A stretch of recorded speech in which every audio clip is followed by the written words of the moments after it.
உங்களுடைய Google analytics account அது access வந்து வேறு யாருக்கு தரணும் அப்படின்னா அது எப்படி தரணும்னு பார்க்க போகிறோம்.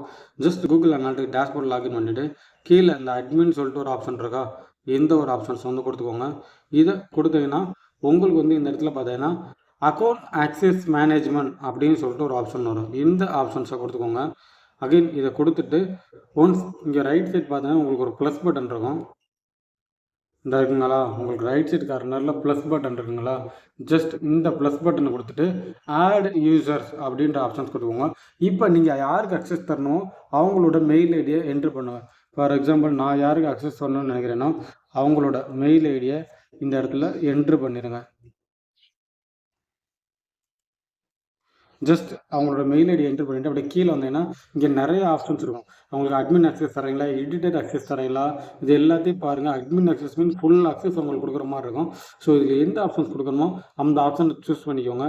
நான் இப்போ பார்த்தீங்கன்னா வீவர் அனாலிட்டிக்ஸ்ன்னு இருக்குது. ஜஸ்ட் நான் வந்து எடிட்டர்னு சொல்லிட்டு ஒரு ஆப்ஷனை கொடுத்துட்டு அப்படியே கீழே ஸ்க்ரால் பண்ணிட்டு வந்தோம்னா இந்த இடத்துல டன்னுன்னு ஒரு ஆப்ஷன் இருக்கும். ஒன்ஸ் டன்னுன்னு கொடுத்துட்டோம்னா நம்மளுடைய கூகுள் அனாலிட்டிக்ஸ் அக்கௌண்டோட ஆக்சஸ் வந்து உங்களுக்கு கொடுத்துடலாம். ஜஸ்ட் ஐடி ஆட் பண்ணிவிட்டு இந்த இடத்துல ஆடு அப்படின்றத கொடுத்துட்டீங்கன்னா ஆட்டோமேட்டிக்காக நீங்கள் கொடுத்த அந்த ஆக்சஸ் வந்து அவங்களுக்கு ஆட் ஆகிரும். அடுத்து அவங்க ஜிமெயிலுக்கு ஒரு நோட்டிஃபிகேஷன் போயிடும். அவங்க வந்து ஆக்சஸ் கொடுத்துட்டாங்கன்னா உங்களோட கூகுள் அனாலிட்டிக்ஸ் அக்கௌண்ட்டை அவங்களால ஆக்சஸ் பண்ண முடியும்.